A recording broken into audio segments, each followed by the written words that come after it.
I'm an architect, first and foremost, but I'm also a disabled person. That means I wear two hats. One is a professional hat and the other is my life experience hat.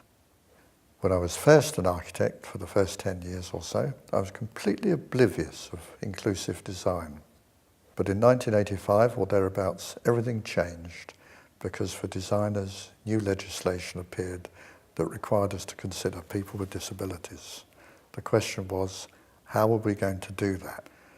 When looking at buildings, particularly historic buildings, you realise they were made or designed for people who were fit and able. There was no consideration, even in many hospitals, given to people with disabilities. Since regulations and legislation and so on were introduced to the architectural profession that control how buildings are designed, we've had an abundance of guidance, books and other publications to inform designers, but that is no substitute for personal experience, particularly with disabled people, with their own knowledge of those buildings, their strengths and their weaknesses, bring that discourse to the table. This was done incredibly well at the Olympic Village by insisting that designers as professionals listened, but secondly, and most importantly, setting up a group of disabled people from the area, the Disabled Access Group.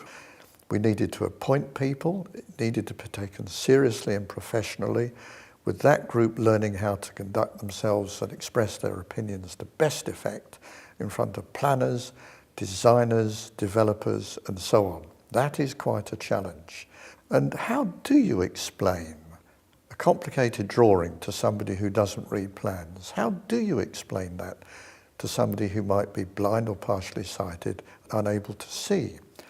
Well, what we developed was what we call tactile plans, where you eliminate all the abundance of detail that's not necessary to explain the basic story. You minimise the drawing and then you print it in a way that allows blind people to read those plans. But if you think it's just blind people who benefit, you're wrong. Because the plans are so simplified, you find that an awful lot of other people say, well, thank goodness we've got these plans too. Unlike in the past, we would select a few buildings for disabled people and all the rest would be for normal people. The question is, who are normal people? If you have a disabled champion as part of your design team, the role of that person is to ensure that these important considerations at the beginning of a project aren't lost upon the way. So in the end, you end up delivering what it is you've set out to deliver.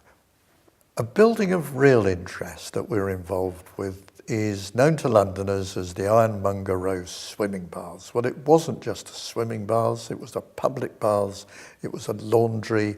It's where people went for their ablutions in the days when we didn't even have bathrooms and physical fitness was only beginning to come on the agenda. That building was under threat and it might have been lost unless it could find a new way of functioning, which includes not just for people who are fit and able, but for people who aren't. That's older people, that's disabled people. We, I'm pleased to say, were involved in that, to come up with bright ideas, to work with the designer, Tim Ronalds, the architect, to make that building have a future. And we did. There's all sorts of technology in place there, swimming pools that we don't have to climb steps down into. The bottom of the pool comes up to greet us. Isn't that wonderful? Makes life easier for all of us, including children. So a question we must ask is how we keep inclusive design on the agenda in the future years, because it's competing with lots of other social considerations. Of course it is, quite rightly so too. And we must rely in part on government for this, our corporations, our public structures, but also the design profession and people finding a voice.